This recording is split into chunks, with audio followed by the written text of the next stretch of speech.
الرحمن الرحيم الحمد لله وصلى الله وسلم وبارك على سيدنا محمد سو دواada walaalayaal waa cashirkeena afraad ee ku saabsan fractionka caawana waxaan ka hadlayaa isku dhufashada iyo isu qaybinta fractionka waxaan ku hormarayaa habka isku dhufashada fractionka si aad isugu dhufato laba fraction waxaad u baahan tahay saddex tilaabood inaad qaado kow isku dhufo labada koreeye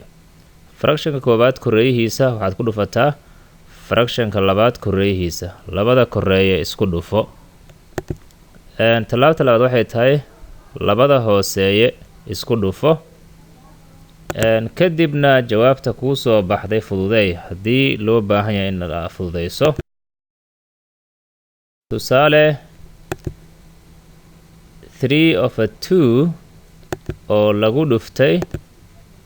2/5 waxay la mid tahay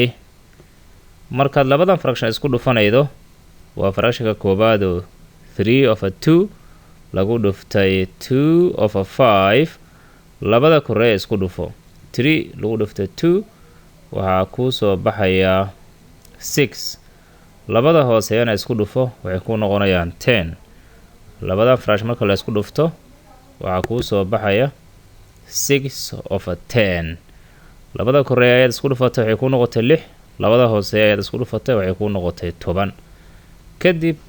jawaabtan kuu soo baxday waa la fududeyn karayaa 6 iyo 10 koreeyaha 6 iyo hooseeyaha 10 number loo wada qaybin karayo ayaa jira common factor ay leeyihiin waa 2 kor haddaad 2 u qaybido waxay ku noqonaysaa 3 hoos haddaad 2 u qaybidana waxay ku noqonaysaa 5 oo jawaabta fududeysa waxay ku noqonaysaa 3/5 haddii aan tusaale labaad fiirino 4/3 oo lagu dhuftay 5 waxay la mid tahay 4/3 oo lagu dhuftay 5/1 waxaan isku dhufanaynaa 4/3 oo fraction ah iyo 5 oo fraction ahayn waxaan horu soo sheegnay numberka aan fraction ka ahayn in fraction laga dhigi karo marka 5 ta fraction ka dhigo hoose 1 u yeel markaas kadib aad isku dhufanaysaa waxay la mid tahay 20/3 waxaad sameeyday labada koreeyaad isku dhufatay 4 times 5 is 20 3 times 1 is 3 labada koreeye waad isku dhufatay labada hooseeyana waad isku dhufatay haddii aad number halka meesha soo galo numberka fraction ka dhig kadib mar labadii step oo koreyaasha inaad isku dhufato hooseena isku dhufato iminkan waxaan fiirinaynaa habka isu qaybinta jajabka markaad laba fraction isu qaybinayso waxaad sameysaa fractionka koobaad waxaad ku dhufataa fractionka labaad rogaalkiisa fractionka labaad rogaalkiisa asigoo la daba gediyey haddii aan fiirno tusaale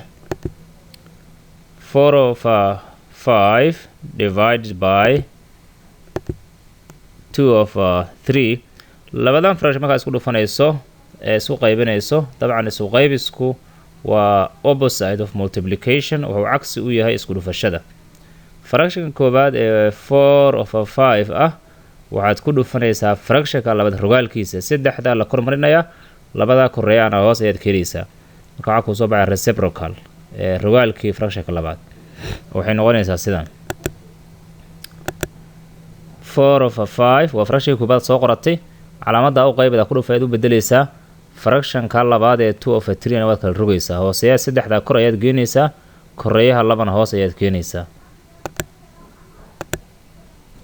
yes markaas hadda sharcigiisa ku dhufashada ayaad maraysaa markaad laba fraction soo qaybinayso waxaan dhahnay fractionka koobaad waxaad ku dhufataa fractionka labaad rogaalkiisa hooseeyo kor la geey koreeyo hoos la keeno sidaasaa laga wada rogaal hadda waxaan maraynaa sharcigiisa ku dhufashada koreeyo ku dhufo hooseeyo ku dhufo markaas waxay ku noqonaysaa 12/10 oo 4 times 3 waa 12 koreeyaasha 5 times 2 waa 10 hooseyaasha marka kan waa la sii fududeyn karaa oo kori hoos haddaad laba u qaybido waa 6/5 waayahay tusaalahan kale markaan eegno waa fraction loo qaybiyo number dabcan numberka ayaa marka hore fraction u bedelaydaa numberka oo 4ka ah ayaa marka hore fraction hooseeya 1 yaa ka dhigay 4 over 1 ka dhigaysaa kadib aad calaamada u qaybida ku dhufo bedele fraction labaadna kala rogaysaa waa ka 7 over 3 waa fractionkii koobaad sidii soo qaadatay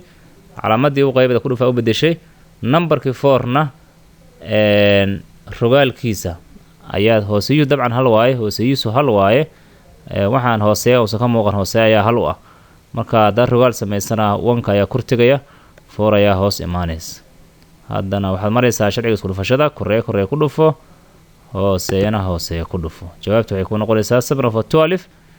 kan lama sii fududay karo 7 waa prime number